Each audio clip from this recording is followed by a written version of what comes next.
বিষয়গুলো থাকবে। তো তার আগে আমি আপনাদেরকে একটু বলতে চাই, যেমনটা এখানের উপস্থাপক বলছিলেন যে চুন খাওয়ার পরে দই সামনে আসলে দেখতে ভয় লাগে, রাইট? যে এটাও চুনের মতো হয় কিনা, একটু আমার সাথে কথা বলা যাবে? রাজবাড়ির মানুষ কি স্বভাব সুলভ কথা কম বলে না একটু বেশি বলে? একটু কম বলে না বেশি বলে? আচ্ছা, তাহলে একটু আমার সাথে একটু বলেন। আর আমি আপনাদেরকে বলি, আমি ছোটবেলা থেকে একটু কম কথা বলতে পছন্দ করি।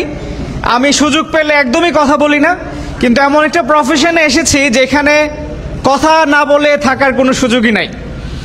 আমি যখন এসএসসি পরীক্ষা দিই, আপনাদের মনে আছে এখানে অনেকেই শিক্ষকতার পেশায় আছেন।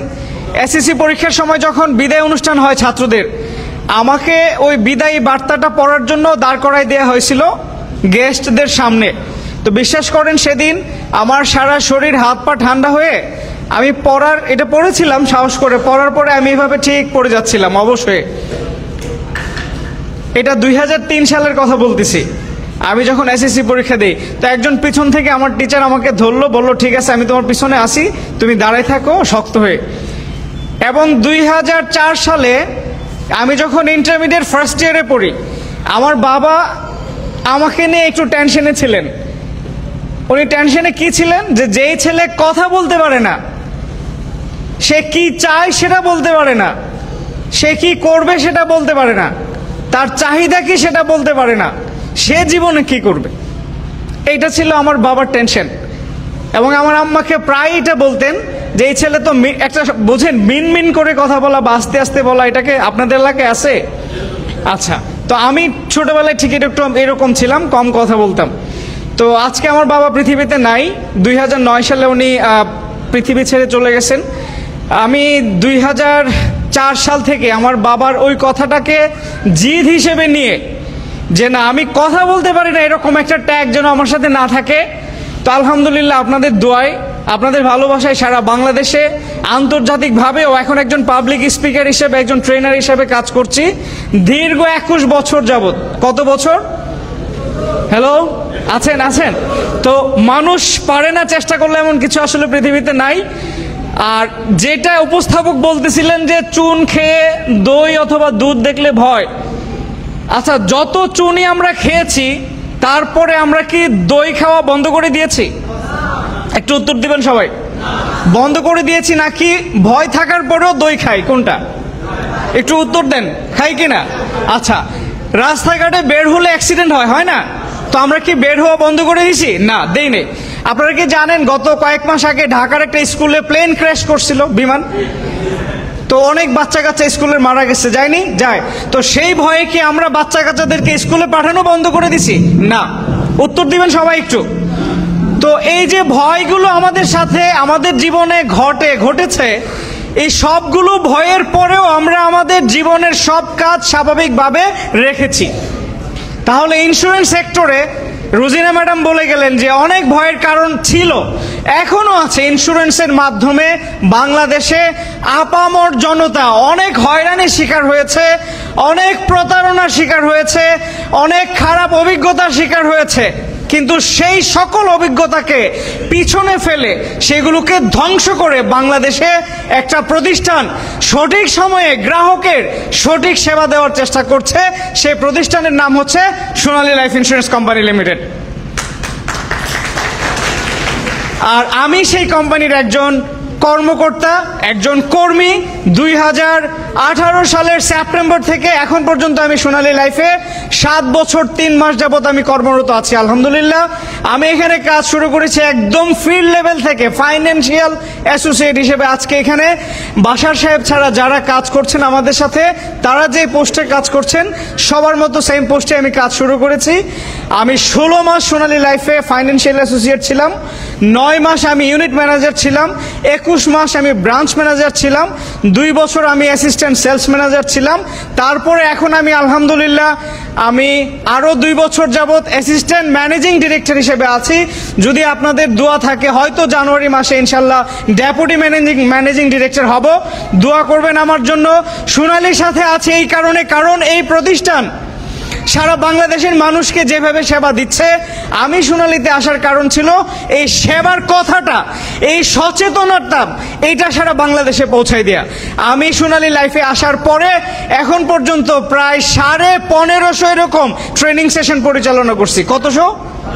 সারা বাংলাদেশের কোনো জেলা আলহামদুলিল্লাহ বাদ নেই। তবে এবার প্রথম আমি রাজবাড়িতে এসেছি।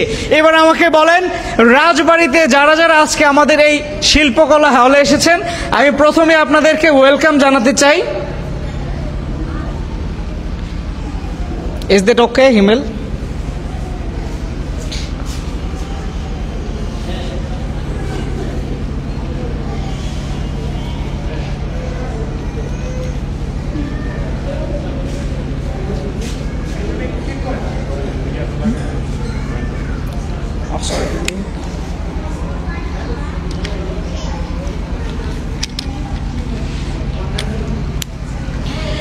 সো সবাইকে আমার পক্ষ থেকে আবার ওয়েলকাম। আমাকে একজন বা দুইজন বলেন, রাজবাড়িতে কি কি বিখ্যাত?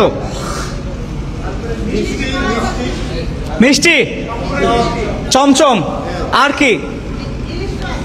ওকে, ইলিশ মাছ, দুইটা পাইলাম। রাজবাড়ির মানুষ কেন বিখ্যাত, কি কারণে বলেন? রাজা রামমোহন রায় একজনই ছিল, এরপরে আর কেউ কি রাজা হন নাই? হওয়ার সুযোগ নাই, রাজার আমল শেষ নাকি? আচ্ছা, আপনারা রাজবাড়ির মানুষের ভালো দিক কি কি বলেন তো একটু? আপনারা বলেন না প্লিজ, বলবেন, নিজের কথা নিজে বলতে নাই নাকি? আমি আজকে সকালেই বুঝতে পেরেছি যে আপনারা কতটা অতিথি পরায়ণ, কারণ রুজিনা বা বাড়ি থেকে পিঠা বানিয়ে সকালে আমাদেরকে ব্রেকফাস্ট করাইছে। এটা আমি এখন পর্যন্ত কোনো জেলায় বাংলাদেশে পাইনি। সো আপনাদের এই কারণে সবার জন্য সবাই একটা হাততালি দিবেন। আর কি কি আছে? আপনারা খুব সহজ সরল, সহজ সরল। হ্যাঁ, রাজবাড়ির মানুষ আসলে সহজ সরল। কিন্তু আমি যে জেলা থেকে আসছি, নাম জানেন? আমার হোম ডিস্ট্রিক্ট কোথায় জানেন সবাই? না, ব্রাহ্মণবাড়িয়া। হ্যাঁ, এই যে সবাই জোরে হাসা দিলেন, দেখছেন? ব্রাহ্মণবাড়িয়া মানে নামটাই হচ্ছে ভাইরাল নাম। এটা আপনি যে কোনো ফেসবুকের পোস্টে অথবা যে কোনো নিউজের সাথে এটা যোগ করবেন, এই নিউজ হিট, ভাইরাল। কারণ ব্রাহ্মণবাড়িয়া জেলাটাই ওই রকম। একটা কারণে বিখ্যাত, যেটা আপনারা জানেন, এটা হচ্ছে মারামারি। কোনটা জানেন? মারামারি। কিন্তু ব্রাহ্মণবাড়িয়াতে যা যা ভালো আছে এটা আপনারা সবাই জানেন না। তো ব্রাহ্মণবাড়িয়ার মারামারি যা হয় এটা সারা বাংলাদেশে সবখানে হয়, কিন্তু ভাইরাল কোনটা? ব্রাহ্মণবাড়িয়ারটা। তো যাই হোক, সেই ব্রাহ্মণবাড়িয়ার আমি ছেলে। আমি সারা বাংলাদেশের সব জেলাতে গিয়ে মানুষের ভালোর জন্য কাজ করি, মানুষের জীবন পরিবর্তনের জন্য কাজ করি, মানুষের জীবনকে সুরক্ষায় আনার জন্য কাজ করি, মানুষকে প্রশিক্ষিত করি। তাইলে যে ব্রাহ্মণবাড়িয়ার মারামারি আপনারা চিনেন, সেই ব্রাহ্মণবাড়িয়া থেকে আমি আইসা ঠিক উল্টাভাবে সারা দেশে মানুষের ভালোর কল্যাণে কাজ করে যাচ্ছি। সো ব্রাহ্মণবাড়িয়াতে সব যা দেখেন মারামারি, এটা শুধু ভাইরাল হওয়ার জন্য মিডিয়ারা করে। বুঝাইতে পারছি নাকি বুঝেন নাই? সো ব্রাহ্মণবাড়িয়াতে অসংখ্য ভালো জিনিস আছে। যাই হোক, আপনারা তার থেকে অনেক বেশি ভালো, আর সেই ভালো মানুষদের সামনে আমি এসে কথা বলতে পারছি, এটা আমার জন্য ভালো লাগা। আপনাদেরকে একটা প্রশ্ন করি, সবাই উত্তর দিবেন। আজকে এখানে আমরা যে প্রতিষ্ঠান থেকে এসেছি, প্রতিষ্ঠানের নাম হচ্ছে লাইফ ইন্স্যুরেন্স, সোনালী লাইফ ইন্স্যুরেন্স কোম্পানি, মানে সোনালী জীবন বীমা কোম্পানি। তো লাইফ ইন্স্যুরেন্স মূলত কাজ করে জীবনের ব্যাকআপ নিয়ে, রিস্ক নিয়ে।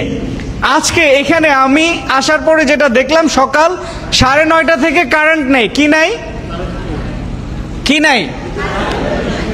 তো আমাদের প্রোগ্রাম কি চলমান নাকি বন্ধ?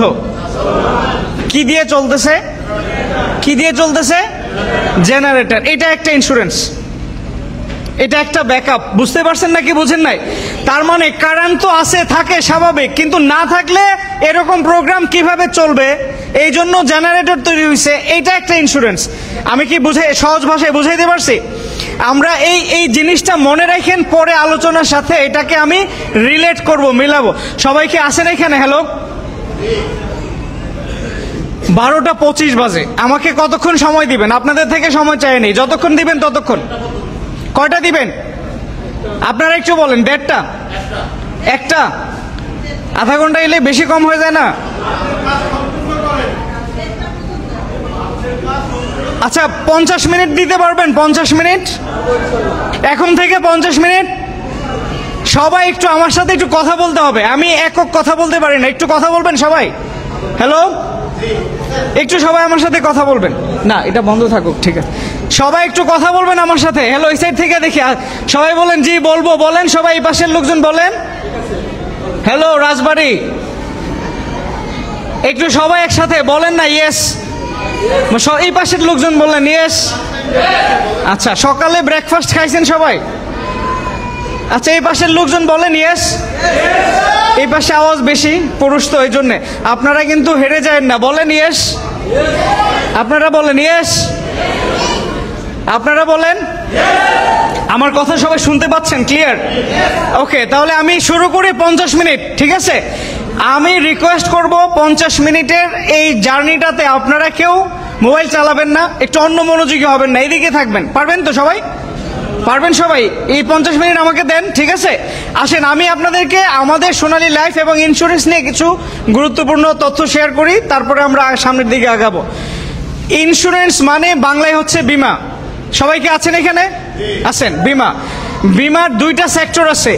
কয়টা সেক্টর আছে? দুইটা। বিমার সহজ অনুবাদ হইছে ক্ষতিপূরণ। কি এটা? বিমার সহজ অর্থ হচ্ছে ক্ষতিপূরণ। বুঝতে পারছেন কি? ক্ষতিপূরণ, বিমার মানে হচ্ছে ক্ষতিপূরণ। বিমার আবিষ্কার হয়েছে 1300 সালের আগে। প্রায় 700 বছর যাবত পৃথিবীতে বিমা চলতেছে। কত বছর? এক দেশ থেকে আরেক দেশে জাহাজে, শিপে যে মালামাল নেয় জানেন? এই মালামাল শিপ কখনো কখনো সমুদ্রে ডুবা যাইতো ঝড়ে, অথবা কখনো কখনো ডাকাত আক্রমণ করে এগুলো নিয়ে যেত।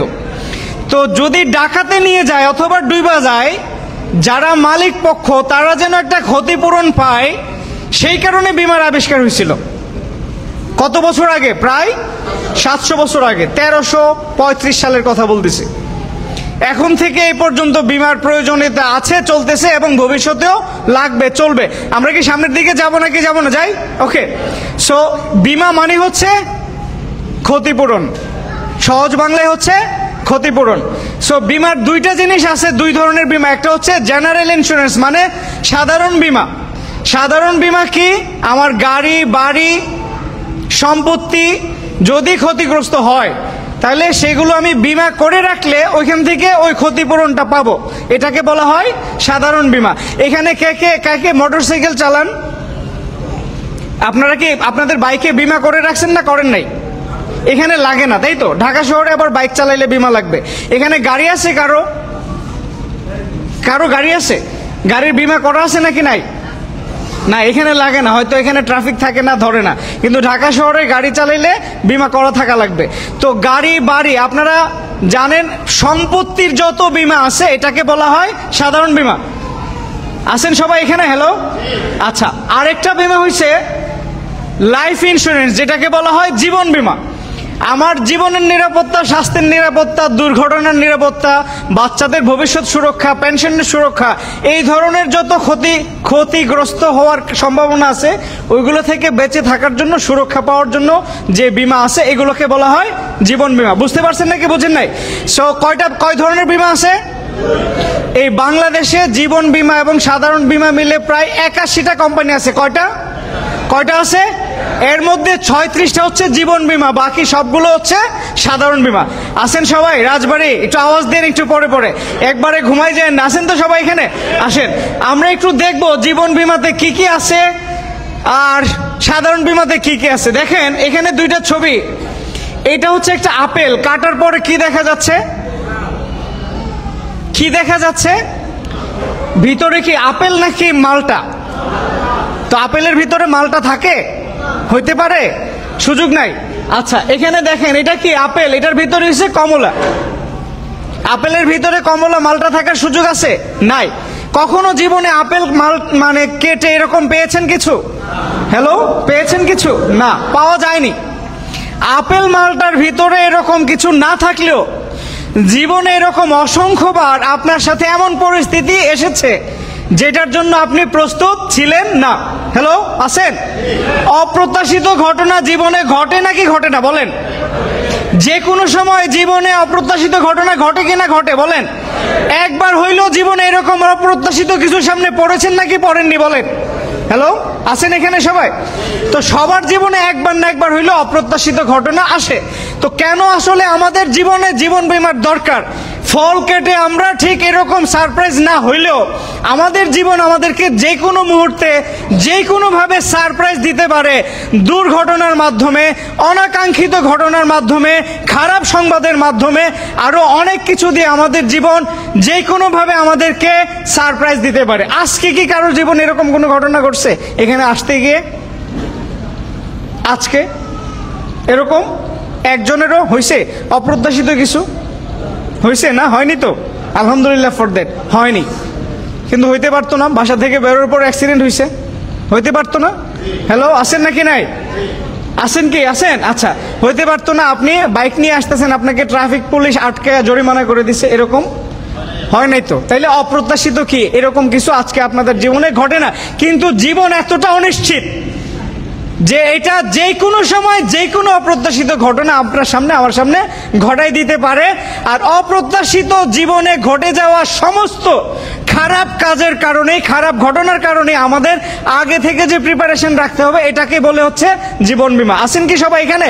আসেন আমরা একটু সামনের দিকে যাই। যেমন অপ্রত্যাশিত ঘটনা, এই আগুনটা কোথায় লাগছিল মনে আছে? মনে আছে? প্রায় 21,000 কোটি টাকার মালামাল পড়ে গেছে। কত হাজার কোটি টাকার? 21,000। আচ্ছা, এটা কি প্রত্যাশিত নাকি অপ্রত্যাশিত? 21,000 কোটি টাকার মালামাল পড়ে যাওয়া একটা দেশের অর্থনীতিতে অনেক বড় ধরনের ধাক্কা। তো বিমানবন্দরে এই যে ঘটনাটা ঘটছে, যেই মালিকরা বিমা করে রেখেছিল তারা কিন্তু ক্ষতিপূরণ পেয়েছে, আর যারা করে রাখেনি তারা পুরাটাই কি হয়েছে? লস। যদি বিমা করা থাকতো সবার, তাহলে সবাই এই পুরাটা ক্ষতিপূরণ পেয়ে যেত। বুঝতেছেন নাকি বুঝেন নাই? এরকম এই ঘটনাটা দেখছেন তো কিছুদিন আগে নাকি? আচ্ছা, তো আমি আরো কিছু ঘটনা দেখাই। এটা গত 2 বছর আগের ঘটনা। এটা চট্টগ্রামের। ওরা ফ্রেন্ডস, দেখেন সব হচ্ছে 15 থেকে 20 বছর বয়স, ভ্রমণে বের হয়েছে। বিকেলবেলা ফিরছে কি হয়ে? সব লাশ হয়ে। কোনো গ্যারান্টি আছে জীবনের? কোনো গ্যারান্টি নাই। অ্যাক্সিডেন্ট কি আমরা ইচ্ছে করে করি না উপরে এসে পড়ে? উপরে এসে পড়ে না? পড়ে, উপরে এসে পড়ে। সবসময় মনে রাখবেন, আপনি মনে করতেছেন বাইক খুব আস্তে চালাচ্ছেন, সাইড দিয়ে চালাচ্ছেন, আপনি সেফ, কিন্তু না, আপনার উপরে যে কখন গাড়ি এসে পড়বে আপনি কখনোই জানেন না, আপনি সেফ না। দুর্ঘটনা সবসময় অপ্রত্যাশিতভাবে আপনার উপরে এসে পড়বে, এটা মনে রাখবেন। আর সেই জন্য আগে থেকে প্রিপারেশন রাখতে হয়। আমি আরো কয়েকটা ছবি দেখাই। এই ছবিটা দেখছেন কখনো ফেসবুকে? এটা কোথায়? ঢাকায়। ঢাকায় মেট্রো রেলের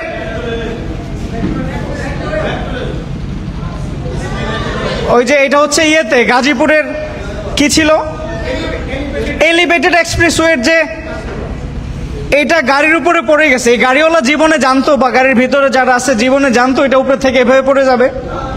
অপ্রত্যাশিত। বুঝতে পারছেন নাকি বুঝেন নাই? আসেন আমি আরেকটা দেখাই। এটা কয়েকদিন আগে কুমিল্লা ফেনী দেখছে, এটা তো ফেসবুকে আপনারা দেখছেন। মানে গাড়ি যাচ্ছে, এক ট্রাক আরেক ট্রাক এই যে টার্ন করে এভাবে একটার উপরে পড়ে গেল।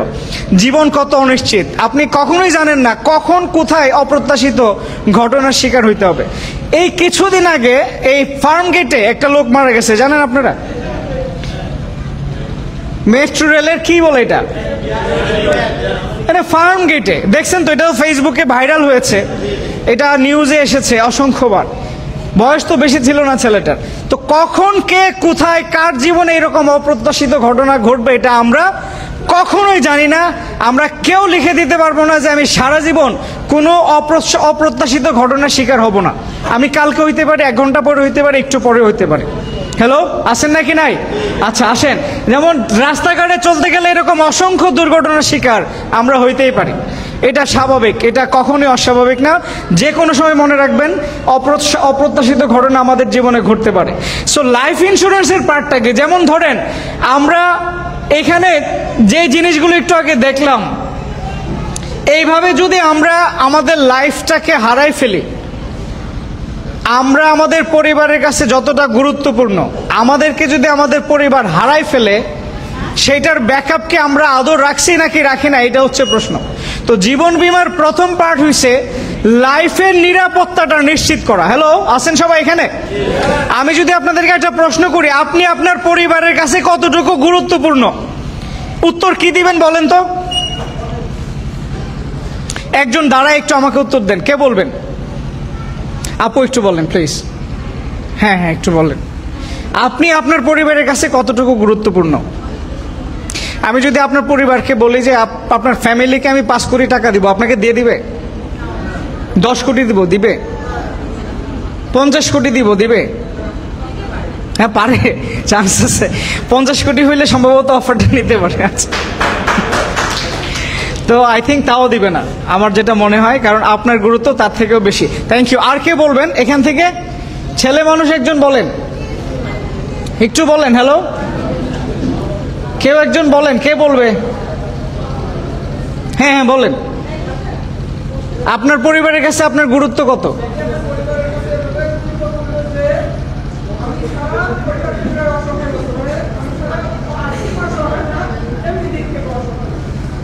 আমি যদি আপনাকে নিয়ে নিতে চাই আপনার পরিবার থেকে সারা জীবনের জন্য, দেবে? টাকা যতই দিয়ে দেবে? দেবে না। কেন? কারণ জীবনের মূল্য তার থেকে বেশি। কথা বুঝতেছেন নাকি বুঝেন না? আমরা যে মানুষ, অনেক সময় আমরা মনে করি যে আমার জীবনের আর কি দাম, আমি একটা সাধারণ মানুষ, আমার জীবনের দাম কি? আপনি আপনার পরিবারকে জিজ্ঞাসা করেন, তাহলে আপনার দাম কত, আপনাকে বিক্রি করবে কিনা, টাকার মূল্য আপনার কাছে কত, তখন আপনার পরিবার দেখবেন এখানে কোনো মূল্য নাই। হ্যালো, বাংলা সিনেমায় একটা কমন ঘটনা আছে। এক নায়ককে জিজ্ঞাসা করছে, তোমার মারে বিক্রি করবা? বলছে হ্যাঁ করবো। কত টাকা? কয় টাকা পরে। তো মা বলছে, ছেলেরে পরে প্রশ্ন করতেছে যে কিরে বাবা, তুই আমার বিক্রি করে দিবি? বলছে মা তুমি তো বুঝছো না ঘটনা, বিক্রি তো করবো বলছি, কিন্তু দাম এত বলবো জীবনও নিতে পারবে না। হ্যালো, বুঝতে পারছেন নাকি বুঝেন নাই? সো আমরা প্রত্যেকটা পরিবারে, প্রত্যেকটা মানুষের জীবনের মূল্য এত বেশি, যেটা টাকা দিয়ে কখনোই কেউ মূল্য দিতে পারবে না। সো যদি সেই মানুষটা পরিবার থেকে হারায় যায়, তাহলে তার ব্যাকআপটা কি? এইটা হচ্ছে গুরুত্বপূর্ণ ইস্যু। আমার পরিবার আমাকে বড় করেছে, আমার পরিবারের উপর আমার দায়িত্ব রয়েছে, আমি কি সেটা পালন করে যেতে পারছি না কি পারি নাই, এটা গুরুত্বপূর্ণ ইস্যু। আমার ব্যাকআপ আমি না থাকলে কে দিবে, সেটা কি আমি আগে থেকে প্ল্যান করছি নাকি করি নাই, সেটা হচ্ছে গুরুত্বপূর্ণ ইস্যু। সো জীবন বীমার কাজ হচ্ছে, আমি আপনি আমরা যে অবস্থাতেই আছি, যদি আমরা জীবন বীমা করে রাখি, হঠাৎ করে যদি আপনি আমি পৃথিবীতে না থাকি, যে কোনো কারণে, দুর্ঘটনা হোক, অসুস্থতা হোক, অ্যাক্সিডেন্ট হোক, হার্ট অ্যাটাক হোক, ব্রেন স্ট্রোক হোক, যে কোনো কারণে আমার পরবর্তীতে যেন আমার পরিবার চলতে পারে, একটা ফাইন্যান্সিয়াল সাপোর্ট পায়, সেই জন্য জীবন বীমা। হ্যালো, আছেন এখানে নাকি আছেন? তো জীবন বীমা আমাদেরকে আমাদের জীবনের একটা সিকিউরিটি দেয়, যেটা আমার পরিবার আমি না থাকলেও পাবে। আমি বেঁচে আছি, ভালো আছি, আলহামদুলিল্লাহ, আমার পরিবারকে চালাচ্ছি, আমার পরিবারকে ব্যাকআপ দিচ্ছি, আমি না থাকলেও তারা একটা ফাইন্যান্সিয়াল ব্যাকআপ পাবে, এটার নাম হচ্ছে জীবন বীমা। আমরা একটু সামনের দিকে যাই, আসেন।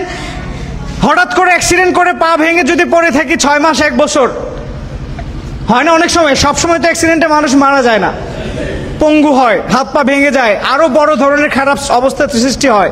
তো তখন ওই 6 মাস 1 বছর আমার পরিবারকে কে দেখবে? আমি চাকরি না করতে পারলে, কাজ না করতে পারলে কে দেখবে? এইটার নাম হচ্ছে, এই ব্যাকআপটার নাম হচ্ছে জীবন বীমা। আসেন একটু সামনের দিকে যাই। আমরা হার্ট অ্যাটাক করে দেখবেন অনেক সময় ব্রেন স্ট্রোক করে মানুষ প্যারালাইজ হয়ে যায় না? শুনছেন আপনাদের এলাকায় এরকম ঘটনা আছে? স্ট্রোক করে এক সাইড পঙ্গু হয়ে গেছে, আছে না? আছে। তো আপনি ডিজেবল হয়ে গেলে আপনার পরিবারকে কে চালাবে, তাদের দায়িত্ব কে নেবে? এইটার ব্যাকআপের নাম হচ্ছে লাইফ ইন্স্যুরেন্স। আমরা আরো যাই, যেমন ধরেন অসুস্থ হইলে, এখানে কে আছেন যে আপনি অসুস্থ হইলে চিকিৎসা করাবেন, এই জন্য টাকা জমাচ্ছেন? এরকম কেউ আছেন? অসুস্থ হইলে আপনি চিকিৎসা করাবেন, এই জন্য টাকা জমাইতেছেন এখন থেকে, এরকম কে আছেন? আমি সোনালী লাইফ ইন্স্যুরেন্সের কথা বলতেছি না, যাদের পলিসি আছে না।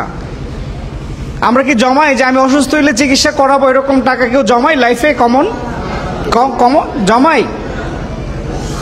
আসলে কি জমাই? এই প্ল্যানে আমরা কিন্তু থাকি না। সো ইন্স্যুরেন্স মানে হচ্ছে আমার চিকিৎসা চলাকালীন সময়ের একটা ব্যাকআপ। হঠাৎ করে যদি আমি অসুস্থ হই, আমার লাইফ ইন্স্যুরেন্স করা থাকলে, এটার সাথে আমার চিকিৎসার কাভারেজ থাকলে কোম্পানি থেকে আমি একটু চিকিৎসার কাভারেজ পাবো, এটাই হচ্ছে লাইফ ইন্স্যুরেন্স। যেমন ধরেন আমরা এই ধরেন এখানে অনেকগুলো রোগের কথা বলা আছে, দেখেন 25টা জটিল রোগ। আমাদের লাইফ ইন্স্যুরেন্সের সাথে যদি আমরা এই চিকিৎসার ব্যাকআপগুলো নিয়ে রাখি, আমরা ডেফিনেটলি আমাদের এই সমস্যাগুলোতে পড়লে কোম্পানি থেকে একটা ইন্স্যুরেন্সের ব্যাকআপ, একটা ফাইন্যান্সিয়াল ব্যাকআপ পাবো কখন, চিকিৎসা চলাকালীন সময়ে। সো এটাও জীবন বীমার একটা অংশ, যে আমি আমার পলিসির সাথে যদি চিকিৎসার ব্যাকআপ নিয়ে রাখি, আই থিঙ্ক আমরা কখনো অপ্রত্যাশিত অসুস্থতার শিকার হইলে আমরা এই ট্রিটমেন্টের টাকা পাবো। আসেন একটু সামনের দিকে যাই। একটা আমি দেখছিলাম এখানে পিছিয়ে আসছে কয়েকজন, একজন আর আছে, এই যে আরেকজন, মাশাল্লাহ। আর কে কে পিছিয়ে আছে কার সাথে সাথে একটু হাত দেখেন। একটা মা বাবার কাছে পৃথিবীতে সবচেয়ে দামি জিনিস কি বলেন? সন্তান। পৃথিবীতে সবচেয়ে দামি জিনিস হচ্ছে তার সন্তান। কোনো মূল্য দিয়ে পুরো পৃথিবী দিয়ে দিল সন্তান দিবে না।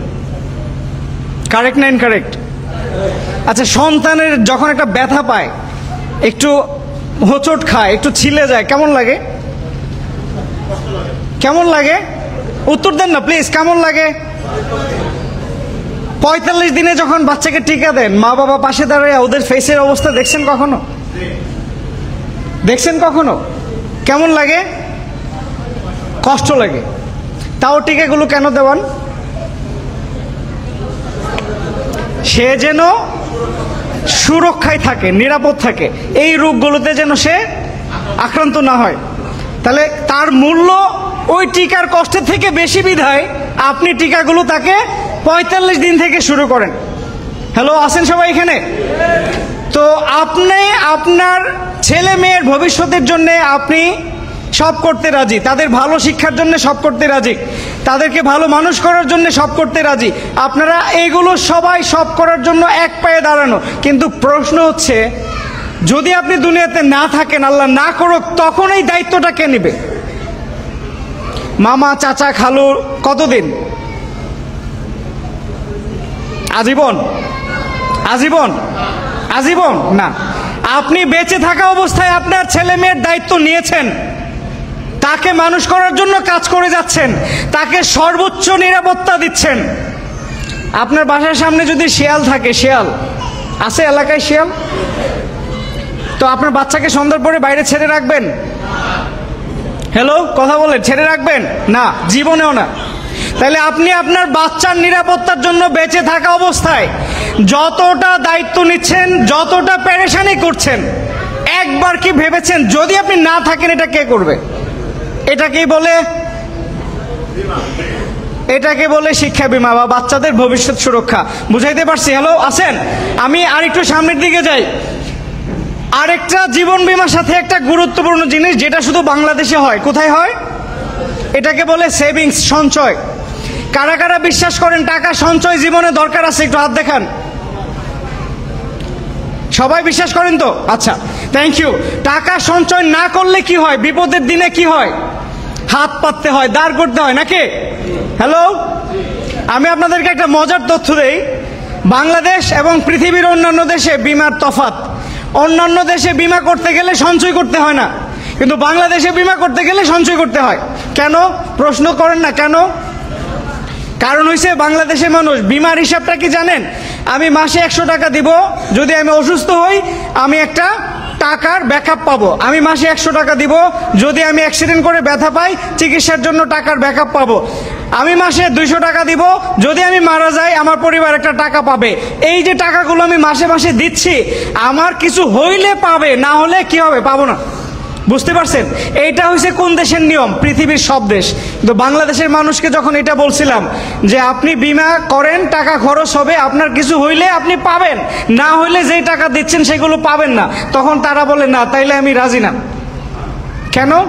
তখন বলে না, কিছু পাইতে হবে, না পাইলে বিমা করব না। কথা বুঝতেছেন নাকি বুঝেন নাই? যে কিছু হইলেও পাইতে হবে, না হইলেও পাইতে হবে। তখন বাংলাদেশের মানুষের এই বিমার সাথে সঞ্চয়টাকে যুক্ত করা হয়েছে। বলছে তাহলে ঠিক আছে, আপনারা মাসে মাসে সঞ্চয় করেন, বছরে সঞ্চয় করেন, 6 মাসে সঞ্চয় করেন, এটার সাথে বিমা সংযুক্ত থাকবে। আপনার কিছু হইলেও পাবেন, না হইলেও আপনি মেয়াদ শেষে যে টাকাটা জমাইছেন ওইটার লাভ সহ ফেরত পাবেন। এইবার বাংলাদেশের মানুষের মন মতো হয়েছে। বুঝতে পারছেন নাকি বোঝেন নাই? তো সেই কারণে বাংলাদেশে বিমার সাথে সঞ্চয় আছে। আর সঞ্চয়ের গুরুত্বটা আমি একটু আপনাদেরকে বলি। বর্তমান থেকে ভবিষ্যৎ সঞ্চয় হোক নিরাপদ। জীবনের যে কোনো সময় আর্থিক অভাবে পড়ার কারণে যেই অনিশ্চয়তা তৈরি হয়, যে হাত টান তৈরি হয়, যে টানাপোড়েন তৈরি হয়, যেই কারণে মানুষের কাছে আমাদের বিপদের দিন হাত পাততে হয়, লোন করতে হয়, ধার করতে হয়, সুদ করতে হয়, সেই কারণে আগে থেকে আমাদের নিজেদের সেভিংস করে রাখা দরকার। সেভিংসের আরও কয়েকটা গুরুত্বপূর্ণ কারণ বলি। 1 নম্বর হচ্ছে জীবনের জন্য সঞ্চয়, 2 নম্বর হচ্ছে আমার পরিবারের ভবিষ্যতের জন্য সঞ্চয়, 3 নম্বর হচ্ছে আমার ভবিষ্যতের জন্য সঞ্চয়, 4 নম্বর হচ্ছে আমাদের বাচ্চাদের শিক্ষার জন্য সঞ্চয়, 5 নম্বর হচ্ছে আমার অবসরকালীন জীবনে আমি যেন চলতে পারি, কারো উপরে নির্ভরশীল না হইতে হয়, সেটার জন্য সঞ্চয়। এরপর হচ্ছে আমার সম্পদ তৈরি করার জন্য সঞ্চয়। ফাইনাল হচ্ছে আমি যেন ভ্যাকেশনে যাইতে পারি, ঘুরতে পারি দেশ বিদেশ, সেইটার জন্য সঞ্চয়। সো এই সব সঞ্চয় আপনি কোথায় পাবেন? লাইফ ইন্স্যুরেন্সে। লাইফ ইন্স্যুরেন্সে সঞ্চয়ের আর ব্যাংকে সঞ্চয়ের একটা তফাৎ আছে। ব্যাংকে সঞ্চয় করলে সঞ্চয় হবে, লাভ সহ ফেরত পাবেন, কোনো সমস্যা নাই। কিন্তু লাইফ ইন্স্যুরেন্সে যখন আপনি সঞ্চয় করবেন, ওই সঞ্চয়ের পাশাপাশি আপনি জীবনের নিরাপত্তা নিশ্চিত করবেন, আপনার দুর্ঘটনার নিরাপত্তা নিশ্চিত করবেন, আপনার অসুস্থতার নিরাপত্তা নিশ্চিত করবেন, আপনাদের বাচ্চাদের ভবিষ্যৎ শিক্ষা এবং তাদের জীবনের সুরক্ষা নিশ্চিত করবেন, আপনার রিটায়ারমেন্ট প্ল্যান অবসরকালীন জীবনের নিরাপত্তা নিশ্চিত করবেন, আপনার পেনশনের নিরাপত্তা নিশ্চিত করবেন, আপনার সম্পদের নিরাপত্তা নিশ্চিত করবেন।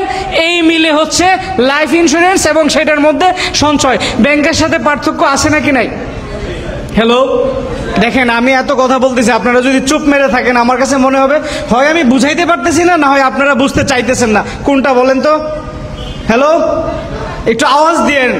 এটার ভিতরে তো এত শীত নাই যে জমে গেছেন। হ্যালো, কি রাজবাড়ির লোকজন আছেন নাকি নাই? আচ্ছা, আমি খুব গুরুত্বপূর্ণ তথ্য দিতেছি। তো জীবনে সঞ্চয় দরকার আছে নাকি নাই? আছে। আচ্ছা, তাইলে সঞ্চয় ব্যাংকে না বিমায়? কোথায়? কারণ বিমার মধ্যে ব্যাংকে একটা সুবিধা, সঞ্চয় করলেন প্রফিট পাবেন, আর কিছু নাই। আর বিমাতে সঞ্চয় প্লাস প্রফিট আর সাথে আরো 8-10টা সুবিধা। কোনটা দরকার? বুঝতেছেন নাকি বুঝেন নাই? আসেন একটু সামনের দিকে যাই। আমি শেষ যে জিনিসটা আপনার বিমা সম্পর্কে বলবো, এখানে হচ্ছে দেখেন 2টা কথা লেখা আছে। একটা হচ্ছে পজিটিভ প্ল্যান আর একটা হচ্ছে ব্যাকআপ প্ল্যান। পজিটিভ প্ল্যান কি আমি আপনাদেরকে একটু সহজ করে বুঝাই। আমাদের জীবনে অনেক স্বপ্ন আছে না? সবারই তো স্বপ্ন আছে, আছে নাকি নাই? আছে। উত্তর দেন, আছে নাকি নাই? কেউ বলে আর কেউ বলে না, কারো মনে মনে কারো মুখে মুখে। তো বলা আর না বলা সেটা সমস্যা নাই, কিন্তু সবারই স্বপ্ন আছে, এটা তো কারেক্ট। হ্যালো, আছেন নাকি নাই? আছেন। তো স্বপ্ন কি কি থাকতে পারে আমি উদাহরণ দিই। যেমন আমি একটা এলাকায় স্কুল করব, কথার কথা হয় না এরকম স্কুল প্রতিষ্ঠা করার স্বপ্ন। আমি একটা কলেজ করব আমার এলাকায়, এরকম স্বপ্ন আছে না? আছে। আমি একটা মাদ্রাসা করব আমার এলাকায়, আমি একটা মসজিদ করব আমার এলাকায়, আছে নাকি নাই? আছে। আমি আমার ছেলে মেয়েকে মানুষের মতো মানুষ করব, আমি তাদেরকে পড়াশোনা করাবো, অনেক শিক্ষিত বানাবো, তাদের জীবনের সেরা শিক্ষাটা তাদেরকে দিব।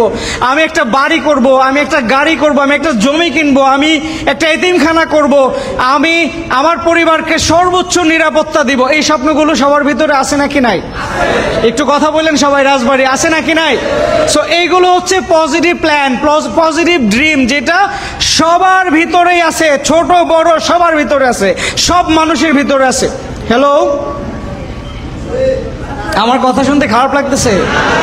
আমি একটু তাড়াতাড়ি বলতেছি কেন? আপনারা তো আমাকে সময় কম দিচ্ছেন, বুঝতেছেন কিনা? আমি একটু ফাস্ট বলার চেষ্টা করতেছি, এই জন্য একটু তাড়াতাড়ি হয়ে যাচ্ছে, মনে হচ্ছে স্পিড বেশি। মাঝে মধ্যে আমি এত ফাস্ট বলি না, আমি অডিয়েন্সের সাথে আরো কথা বলি, আরো সময় নেই। তো যেহেতু সময় কম, পরে আপনারা আমাকে বলবেন যে স্যার নামাজের সময় হয়ে গেছে, তাড়াতাড়ি ছেড়ে দেন। হ্যাঁ, আমরা নামাজের ভিতরে ছেড়ে দেওয়ার প্ল্যান আছে। আমার সাথে শুধু উত্তরটা দিয়েন, তাইলেই হবে। সবার ভিতরে এরকম পজিটিভ স্বপ্ন আছে নাকি নাই? সবার ভিতরে, কেউ মিথ্যা বলবেন না। মিথ্যা বললে আমি জানি সবার ভিতরে আছে, হয়তো বলতে চান না, কিন্তু আছে নাকি নাই? আছে। সুন্দর একটা বাড়ি করার স্বপ্ন সবার ভিতরে আছে নাকি নাই? আছে। সুন্দর একটা রুম ফ্ল্যাট করার স্বপ্ন সবার ভিতরে আছে নাকি নাই? আছে। সুন্দর গাড়ি, মোটরসাইকেল অথবা 4 চাকার গাড়ি কেনার স্বপ্ন আছে নাকি নাই? আছে। স্কুল কলেজ মাদ্রাসা এতিমখানা এগুলো করার স্বপ্ন আছে নাকি নাই? আছে। সমাজ সেবা করার স্বপ্ন আছে, দেশ সেবা করার স্বপ্ন আছে, সব আছে। এলাকায় জমি করার স্বপ্ন আছে, চাষাবাদ করার স্বপ্ন আছে, অনেক স্বপ্ন নিয়ে দিয়ে, ছেলে মেয়েকে মানুষ করার স্বপ্ন আছে, ছেলে মেয়েকে সর্বোচ্চ নিরাপত্তা দিয়ে শিক্ষা দেওয়ার স্বপ্ন আছে, নিজের পরিবারকে সর্বোচ্চ মানে সুন্দর জীবন উপহার দেওয়ার স্বপ্ন আছে নাকি নাই? সবার আছে, কেউ এখানে বলতে পারবেন না যে নাই। এখন আমার প্রশ্ন হইছে আপনাদের কাছে, আপনি বেঁচে থাকা অবস্থায়, আমরা বেঁচে থাকা অবস্থায় সবার ভিতরে এই পজিটিভ প্ল্যান, এই পজিটিভ স্বপ্নগুলো আছে, এটা সবসময় থাকে, সবসময় থাকবে। কিন্তু প্রশ্ন হচ্ছে আমরা বেঁচে থাকাকালীন, আমরা যতদিন বেঁচে থাকবো, আমরা একটার পর একটা আস্তে আস্তে সবগুলো স্বপ্ন পূরণ করবো ইনশাল্লাহ। কি কথা ঠিক না বেটে? হ্যালো, আমরা বেঁচে থাকলে বেঁচে থাকার সময় সব স্বপ্ন একটা করে একসাথে না হয়, এগুলো কি একসাথে পূরণ হবে নাকি আস্তে আস্তে? আস্তে আস্তে। তো আস্তে আস্তে যে জীবন আগাবে, এই সব স্বপ্ন আমরা পূরণ করব। এটাই তো কথা নাকি? সবার মনে তো এটাই আশা নাকি? হ্যালো, কথা বলেন, এটাই তো আশা। আমার আপারা এখানে আছে, আপারা ভাবতেছে এই সব স্বপ্ন তো পুরুষ মানুষের, মহিলা মানুষের এত স্বপ্নের দরকার হয় না। আমার ঘরের লোক স্বপ্ন দেখবে, আমি তো তার সাথে আসি না, ব্যাপারটা এরকম না। আপনারাও কিন্তু স্বপ্নগুলো দেখেন, আছেন নাকি নাই? আপনারাও দেখেন, হয়তো আপনারা বলেন না। তো এখন থেকে বললেন, স্বপ্ন বলবেন, বললে পূরণ হওয়ার চান্স থাকে 98%, আর না বললে পূরণ হওয়ার চান্স থাকে 2%। কোনটা দরকার বলেন তো? বলবেন নাকি না বলবেন? কারণ আপনি যখন বলবেন আমি জীবন এটা করতে চাই, তখন আপনার ব্রেইনে যে এই কথাটা যাবে, ব্রেইনে যে এতগুলো কোষ আছে, কতগুলো কোষ জানেন? আমাদের ব্রেইনে, পুরুষদের ব্রেইনে আছে 2300 কোটি কোষ, আর নারীদের আছে 1900।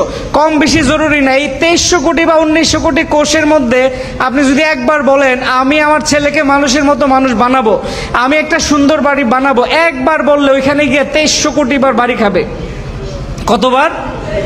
তো মাঝে মধ্যে বলবেন, শুধু মনে মনে রাখা দিলে হবে না। হ্যালো, আছেন নাকি নাই? কারণ কি জানেন বলা কেন জরুরি? আপনাদেরকে বলে, যারা জীবনে সফল হয় তারা তাদের এই স্বপ্নের কথাগুলো নিজেকে বলে। কাকে বলে? কাকে বলে? নিজেকে নিজে বলে যে আমি জীবনে এটা করতে চাই, ওইটা পাইতে চাই, ওইটা লাগবে, ওইটা হলে হবে, ওইটা দরকার, এটা হইলে আমি পারবো, এই জিনিসগুলো নিজেকে বলে। তো নিজেকে বলার একটা উপকারিতা আপনাদেরকে বলি। আমাদের একটা ব্রেইন আছে জানেন, ব্রেইন তো সবার মধ্যে আছে, কি বলেন নাকি? আছে নাকি না? আছে। সো সবার মধ্যে যেহেতু ব্রেইন আছে, এই ব্রেইনের 80% হচ্ছে ইনঅ্যাক্টিভ। কত ভাগ? কত ভাগ? আর 20% হয়েছে কি অ্যাক্টিভ। কথা বুঝতেছেন নাকি বুঝেন নাই? তাই 80% আর 20% কি? আমরা যে এখন জেগে আছি, আমাদের 20% ব্রেন এখন অ্যাক্টিভ। জেগে থাকা অবস্থায় আমরা যা যা বলবো, ওই 80% ব্রেনে যায় সব জমা হয়। কোন ব্রেনে যায় জমা হয়? ইনঅ্যাক্টিভ। ওই 80% যায় জমা হয়। ওই 80% জমা হইলে আমরা যখন ঘুমাই যাই, ওই 80% ব্রেন তখন সজাগ হয়ে যায়। কথা বুঝতেছেন নাকি বুঝেন নাই? 20% ব্রেন আমাদেরকে এখন সচল রাখতেছে, আর 80% এখন মানে ইনঅ্যাক্টিভ, ঘুমে আছে। আমরা যখন এই ঘুমাই যাব, 20% ব্রেন যখন ঘুমাই যাবে, তখন আবার 80% কি হয়? জেগে ওঠে, যেটা আমরা বলতে পারি না। তখনও সে জেগে জেগে আমাদেরকে আমরা যা যা বলছিলাম ওইগুলো কিভাবে বাস্তবায়ন হবে সেটা নিয়ে কাজ করে। এটাকে বলা হয় সাবকনশিয়াস ব্রেন, সাবকনশিয়াস মাইন্ড।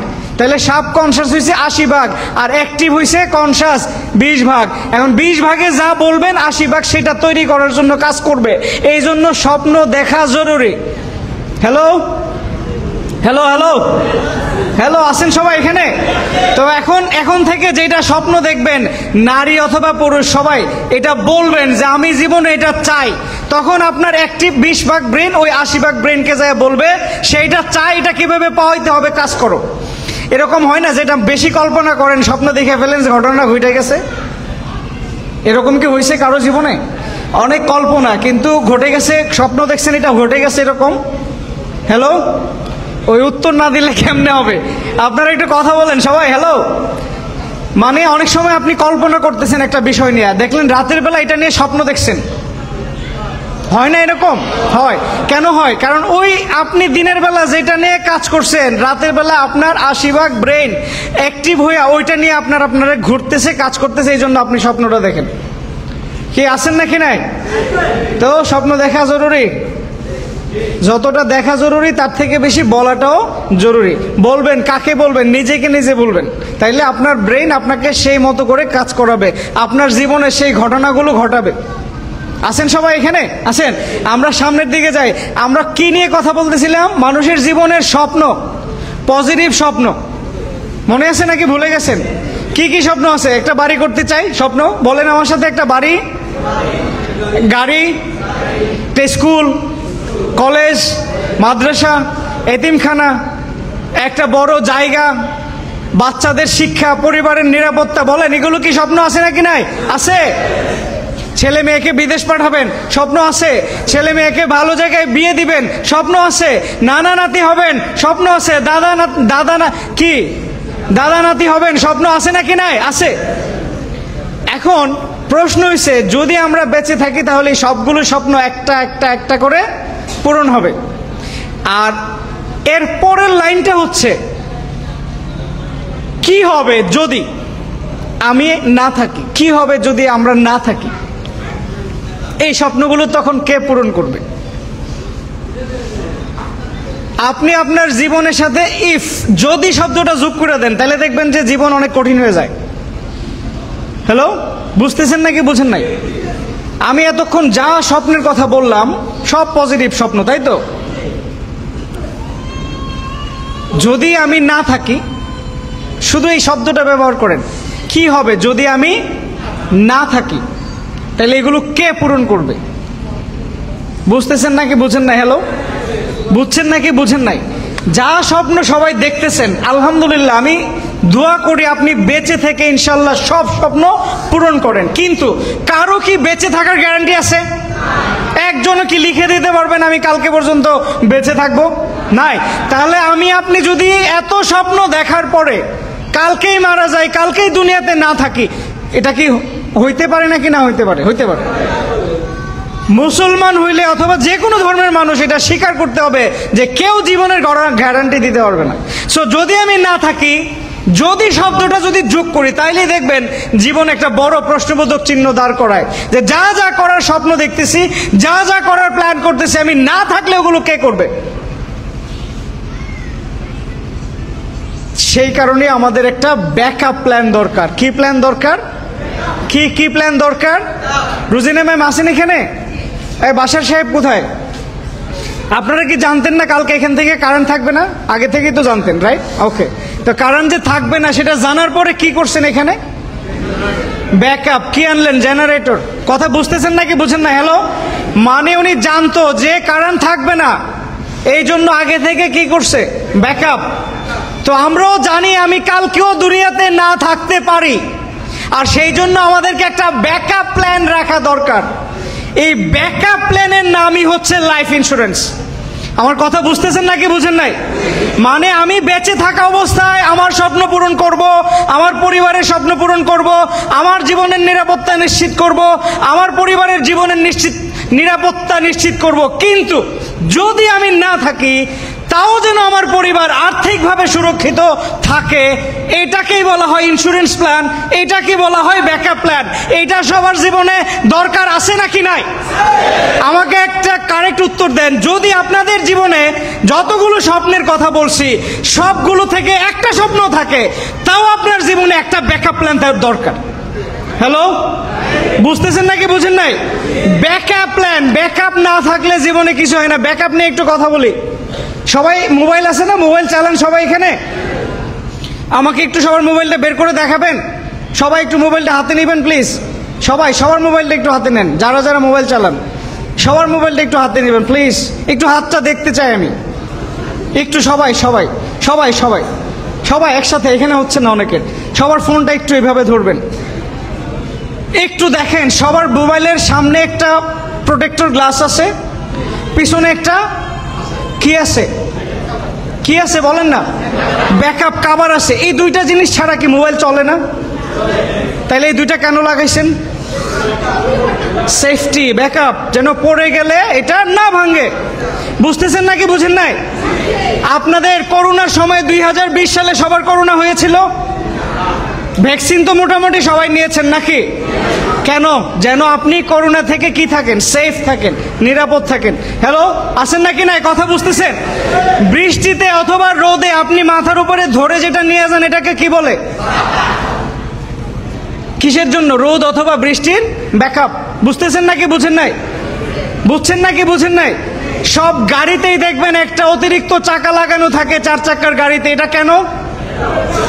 হঠাৎ যদি একটা চাকা পাংচার হয় আরেকটা দিয়ে যেন সাময়িক কি করা যায়, চলে আসা যায়। আমার কথা বুঝতেছেন নাকি বুঝেন নাই? আজকে এখানে অনেকেই আসছেন যাদের বাসা তালা দিয়ে আসছেন, কারেক্ট না ইনকারেক্ট? তো তালা ছাড়া বাসা থাকবে না? তো কিসের নিরাপত্তা নিশ্চিত করলেন যেন চুরি না হয়? এখানে কারা কারা বাইক নিয়ে আসছেন হাততালি দিয়ে হাত উঠান। আপনাদের বাইককে তালা ছাড়া রেখে আসছেন নাকি তালা মেরে আসছেন? কেন তালা দিচ্ছেন বলেন? সিকিউরিটি, সেফটি যেন চুরে না নেয়।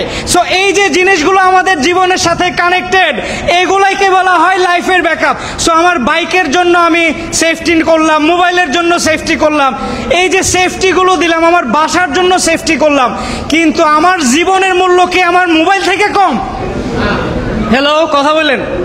দেখবেন নতুন মোবাইল কেনার পরে সাথে সাথে দোকানদারে বলেন, ভাই এখনই আপনি কভারটা লাগাই দেন, এখনই সামনে প্রোটেক্টর গ্লাসটা লাগাই দেন। তো মোবাইলের দাম কত? 20,000, 30,000, 50,000, 1 লাখ, 1.5 লাখ, 2 লাখ। আপনার জীবনের দাম কত? শুরুতে জিজ্ঞাসা করছিলাম, মনে আছে কি? মোবাইলের থেকে কম আপনাদের জীবনের দাম না? তাহলে নিজের জীবনের জন্য ব্যাকআপ দরকার আছে নাকি নাই? আছে। সুস্থতাই পৃথিবীতে মানুষের জন্য আল্লাহর পক্ষ থেকে সবচেয়ে বেশি বড় নিয়ামত। এটা মানুষ কখন বুঝে জানেন? যখন সে অসুস্থ হয়, বিছানায় থাকে 3 মাস 6 মাস, তখন সে বুঝে আসলে সুস্থ থাকাই হচ্ছে আল্লাহর পৃথিবীর সবচাইতে বড় নিয়ামত মানুষের জন্য। তো আপনার সুস্থতা কি আপনার মানে কি বলে, এটা কি অন্য মোবাইলের দামের থেকে কম? হ্যালো, বুঝাইতে পারছি নাকি বুঝেন নাই? তাহলে সুস্থতার জন্য ব্যাকআপ দরকার আছে নাকি নাই? আছে। এই বাইক চালাইলে হেলমেট পরেন কেন? বুঝতেছেন নাকি বুঝেন নাই? গাড়ি চালাইলে সিট বেল্ট লাগায় কেন? আপনাদের ভাষায় বোঝাচ্ছি আর কি। তরকারি যে রান্না করেন আপারা, এই যে এটা কি পাতিলের উপরে কি দেন? ঢাকনা কেন দেন বলেন তো? বুঝতেছেন নাকি বুঝেন নাই? কার কার বাসায় ডিপ ফ্রিজ আছে? ডিপ ফ্রিজ, ফ্রিজ যাদের আছে, ডিপ তো একটা অংশ থাকেই। ডিপ ফ্রিজ কেন? খাবার সতেজ রাখার জন্য ব্যাকআপ। বুঝতেছেন নাকি বুঝেন না? একসাথে বেশি মাছ আনলে, বেশি মোরগ আনলে, বেশি মাংস আনলে কোথায় রাখবেন? ব্যাকআপ। সব তো আর রান্না করা যায় না। হ্যালো, আছেন নাকি নাই? আমি একটু সহজ ভাষায় আপনাদের সাথে ব্যাপারটাকে বোঝানোর চেষ্টা করতেছি। সো সবার যাদের জীবন আছে তাদেরই ব্যাকআপ দরকার, যাদের স্বপ্ন আছে তাদেরই ব্যাকআপ দরকার, যাদের স্বাস্থ্য আছে তাদেরই ব্যাকআপ দরকার, যাদের পরিবার আছে তাদেরই ব্যাকআপ দরকার, যাদের বাচ্চা কাচ্চা আছে তাদেরই ব্যাকআপ দরকার। কি আছেন নাকি নাই? আছে। সো ব্যাকআপ মানি হইছে ইন্স্যুরেন্স প্ল্যান। আমার কথা কি বুঝতে পারছেন নাকি বুঝেন নাই? এখন সবার জীবনে এই ব্যাকআপ দরকার আছে নাকি নাই? আছে। আমি আসি, সব ঠিক আছে, আমি না থাকলেও যেন ঠিক থাকে, এটাকেই বলা হয় লাইফ ইন্স্যুরেন্স। কি সবার জীবনে এটা দরকার আছে নাকি নাই? আছে। আসেন একটু সামনের দিকে যাই। আরেকটা হাদিস বললে আপনারা বুঝবেন। পৃথিবীর সর্বশ্রেষ্ঠ মানুষ রাসূলুল্লাহ সাল্লাল্লাহু আলাইহি সাল্লাম কি বলছেন? একটা হাদিস আমি আপনাদেরকে বলি। উনি বলছেন, তোমাদের উত্তরাধিকারী কারা? তোমাদের পরিবার, বাচ্চা কাচ্চা। পরমুখাপেক্ষী ও অপর লোকেদের উপরে নির্ভরশীল করে রেখে যাওয়া অপেক্ষা তাদেরকে সচ্ছল, ধনী ও সম্পদশালী করে রেখে যাওয়া তোমাদের পক্ষে অনেক ভালো। কথাটা মানে কি বলেন? মানে হচ্ছে আপনি থাকা অবস্থায়, আপনি না থাকলে যেন ওরা অন্যের উপরে নির্ভরশীল না হইতে হয়। বুঝছেন নাকি বুঝেন নাই? তার মানে উনি বলছে যে তোমরা তোমাদের পরিবার বা তোমাদের পরবর্তী জেনারেশনকে এমন অবস্থায় দুনিয়াতে রেখে যাও যেন তারা কারো দরজায় গিয়ে দাঁড়াইতে না হয়। ইন্স্যুরেন্স দরকার আছে নাকি নাই? আমার কথা বুঝছেন নাকি বুঝেন নাই? বুঝতেছেন নাকি বুঝেন নাই? তার মানে এটা পৃথিবীর সর্বশ্রেষ্ঠ মানুষ, যার জন্য আল্লাহ দুনিয়া বানাইছে, উনিই কথা বলে গেছে। তার মানে আমরা অনেকে বলে ইন্স্যুরেন্স ভালো না, ইন্স্যুরেন্স খারাপ, ইন্স্যুরেন্স হালাল না হারাম। আরে ইন্স্যুরেন্স মানে জীবনের ব্যাকআপ, সুস্থতার ব্যাকআপ, দুর্ঘটনার ব্যাকআপ, আমার পরিবারের ভবিষ্যতের ব্যাকআপ। এই ব্যাকআপ আমি কার উপরে রেখে যাব? হ্যালো, বুঝতেছেন নাকি বুঝেন নাই? তো এইটা তো আল্লাহর রাসূল বলে গেছে, নিজের পরিবার উত্তরসূরিদেরকে তুমি এমন অবস্থায় রেখে যাও যেন সে কারো দরজায় যেয়ে না দাঁড়াইতে হয়। তো ইন্স্যুরেন্স দরকার আছে নাকি নাই? হ্যালো রাজবাড়ি, দরকার আছে নাকি নাই? আছে। আসেন আমরা একটু সামনের দিকে যাই। ইন্স্যুরেন্স নিয়ে অনেকের ভয় আছে, কোম্পানি থাকবে নাকি চলে যাবে, টাকা পাবো নাকি পাবো না। হ্যাঁ, এই ভয় সবার ভিতরে আছে। শুরু করছিলাম চুন দিয়ে, মনে আছে, চুন আর দই। ভয় থাকাটা স্বাভাবিক, এটা বাংলাদেশ। যে কোনো সময় যে কোনো ঘটনা যে কেউ ঘটাইতে পারে। ব্যাংকই তো এখন নিরাপদ না। হ্যালো, আছেন নাকি নাই? অনেক ব্যাংকে মানুষ টাকা পাচ্ছে না। তাহলে আপনি শুধু ইন্স্যুরেন্সকে এই ভয়ে রাখার দরকার নাই। তবে আপনাদেরকে একটা জিনিস দিয়ে আশ্বস্ত করি, বাংলাদেশে যত ব্যাংক আর বিমা হোক, কোনো ব্যাংক আর বিমা আজ পর্যন্ত বন্ধ হয় না, আর ভবিষ্যতে সেটা হবে না। কারণ কি? এটা হচ্ছে বাংলাদেশ অর্থ মন্ত্রণালয়ের সরাসরি পরিচালনায় পরিচালিত। যতগুলো ব্যাংক আছে সেটা চলে কার মাধ্যমে? বাংলাদেশ ব্যাংকের মাধ্যমে। কথাটা বুঝেন, বাংলাদেশ ব্যাংক কার প্রতিষ্ঠান? সরকার। আর ইন্স্যুরেন্স কোম্পানিগুলো চলে হচ্ছে IDRA, এটাকে সংক্ষিপ্তভাবে বলা হয় ইদ্রা, আর এটাকে বড় করে বলা হয় insurance development and regulatory authority, বাংলায় হচ্ছে বীমা উন্নয়ন এবং নিয়ন্ত্রণ কর্তৃপক্ষ। এই প্রতিষ্ঠানটাও সরকারের। এই প্রতিষ্ঠানের কাজ হচ্ছে সব বীমা কোম্পানিকে চালানো, আর এই প্রতিষ্ঠানের কাজ হচ্ছে সব ব্যাংককে চালানো। তার মানে আপনি আমি যে ব্যাংকে অথবা বীমাতে টাকা রাখতেছি, আপনার আমার টাকা নিরাপদ, কারণ এটার সিকিউরিটি স্বয়ং কে দিচ্ছে? বাংলাদেশ সরকার। হ্যালো, আছেন নাকি নাই? সো বীমা কোনো কোম্পানি আপনার টাকা মেরে দিতে পারবে না যদি আপনার টাকা সঠিকভাবে জমা হয়। কোনো ব্যক্তি যদি মেরে দেয়, এটা হচ্ছে আলাদা জিনিস। আর সেই কারণে আপনাকে সতর্ক থাকতে হবে, কেয়ারফুল থাকতে হবে। আমি বলি, এখানে অবিবাহিত কারা কারা আছেন? হাত দেখান না একটু সাহস করে। ওকে, ফাইন। তার মানে বাকি সব বিবাহিত, তাই তো? আপনার পরিবার যদি আপনাকে বিয়ে করাইতে চায়, যারা অবিবাহিত, খোঁজ খবর না নিয়ে বিয়ে করাই দেবে নাকি খোঁজ খবর নেবে? কথা বলেন। এরকম হয় যে কোনো খোঁজ খবর ছাড়া বিয়ে হয়ে গেছে? হয় না। ভালো মন্দ জানার বুঝার ব্যাপার আছে, বংশ পরিবার এগুলো সব বুঝার ব্যাপার আছে। এখন ধরেন খোঁজ খবর না নিয়ে বিয়ে করাই দিল, আর বিয়ের পরের দিন জানলেন আগের 3টা বিয়ে হয়েছিল, এখন আর কিছু করার থাকবে না। তো এই কারণে বিয়ের আগে কি খোঁজ খবর হয় নাকি হয় না? কথা বুঝছেন নাকি বুঝেন নাই? তো এখন এই পৃথিবীতে ভালো আছে খারাপ আছে, আছে নাকি নাই? হ্যালো, একটু উত্তর দিন। ভালো আছে খারাপ আছে, আছে নাকি নাই? আছে। সো ভালো খারাপ না বুঝে যদি আপনি টাকা জমাইতে যান, বীমা করতে যান, যদি খারাপে আপনি চলে যান, এই দোষ কার? উত্তর দেন না, কার? তো যদি ভালো থাইকা থাকে, সেটা খোঁজার দায়িত্ব কার? তো বাংলাদেশে যেটা ভালো সেটা খুঁজে বের করতে হবে। আসেন আমরা সামনের দিকে যাই। বীমা কোম্পানি নিয়ে আপনি টেনশনের কোনো কারণ নাই, কোম্পানি থাকবে, ছিল, আছে, কারণ এটা বাংলাদেশ সরকার দ্বারা পরিচালিত। আসেন একটু সামনের দিকে যাই।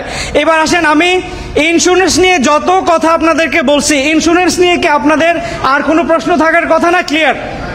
ক্লিয়ার, আলহামদুলিল্লাহ। এবার আসেন, আপনি কোথায় ইন্স্যুরেন্স করবেন, কার সাথে করবেন, কেন করবেন, এই কয়েকটা কারণ দিয়ে শেষ করব। আমার হাতে আর 20 মিনিট সময় আছে। 20 মিনিটে আশা করি ইনশাল্লাহ হয়ে যাবে। আছেন তো নাকি? হ্যালো হ্যালো, আছেন? এই যে কথা বলে না, দেখেন আসলে আমার আব্বা কেন আমার এত বেশি টেনশনে ছিল আমি বুঝতে পারছি। উনি যতই ডাকতো কথা বলতাম না, যদি চাপ দিত কথা বলতাম না। তো আজকে বুঝতেছি আপনাদের এখানে এসে আমি বলি কথা বলেন, কিন্তু আপনারা সবাই চুপ। একটু দাঁড়াই 10 সেকেন্ডের জন্য, সবাই একটু দাঁড়াই। মনে হয় ঘুম টুম চলে আসছে অনেকের নাকি? হ্যালো, একটু দাঁড়ান। হ্যাঁ আপু, আপনি তো দাঁড়াইলেন না, পায়ে ব্যথা আছে? আচ্ছা, হ্যালো, একটু ডানে পায়ে মোড়া দেন সবাই। কি রাজবাড়ি একটা আওয়াজ দেন। ইয়েস, রাজবাড়ির আওয়াজ হয়েছে না? ইয়েস। এখন যদি বাংলাদেশ ইন্ডিয়া যুদ্ধ লাগে, যুদ্ধ করতে পারবেন নি? কি আসেননি? রাজি আছেন নাকি? ওকে, শিওর তো? তাহলে কি হইতে হবে? আওয়াজ দিতে হবে। ওকে, থ্যাংক ইউ, বসেন। আর 20 মিনিট কিন্তু সময় আছে। আপনারা যে টাইম দিচ্ছেন, আমি সেটার ভিতরেই কথা শেষ করবো। রোজিনা আপু আছেন নাকি এখানে? বাসার সাহেব কোথায়? ওকে, আমার কথা কি খারাপ লাগতেছে নাকি?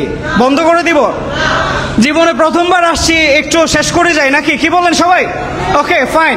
আমি একটু সামনের দিকে যাই। আমরা যে প্রতিষ্ঠানে কর্মরত, প্রতিষ্ঠানের নাম কি?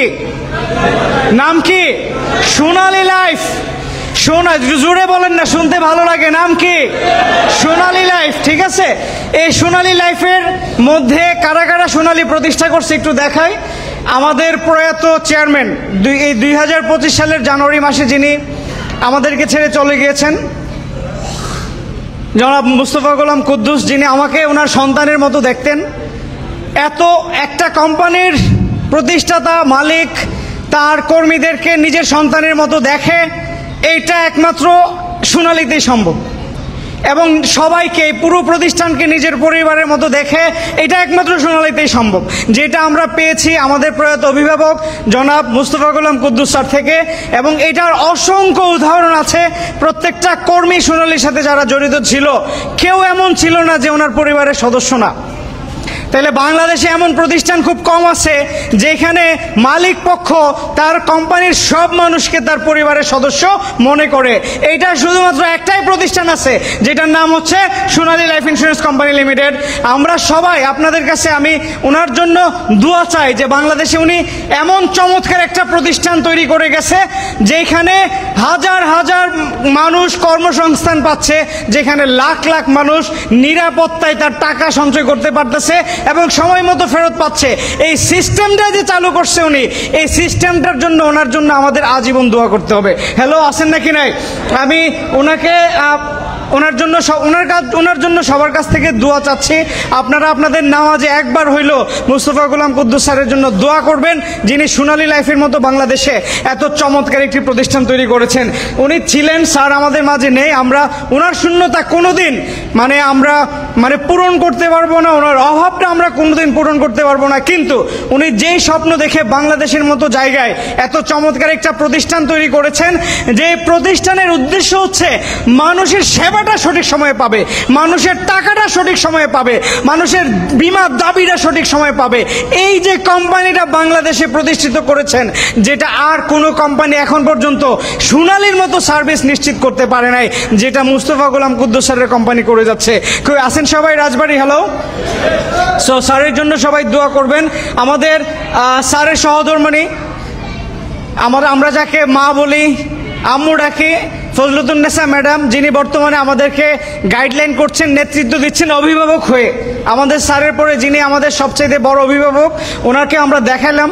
আরও কারা আছেন দেখেন, স্যারের ছেলে মুস্তফা কামরুজ্জামান রুবেল স্যার, স্যারের মেয়ে, বড় মেয়ে ফৌজিয়া কামরুন তানিয়া, স্যারের ছোট মেয়ের জামাই শেখ মোহাম্মদ ড্যানিয়েল স্যার।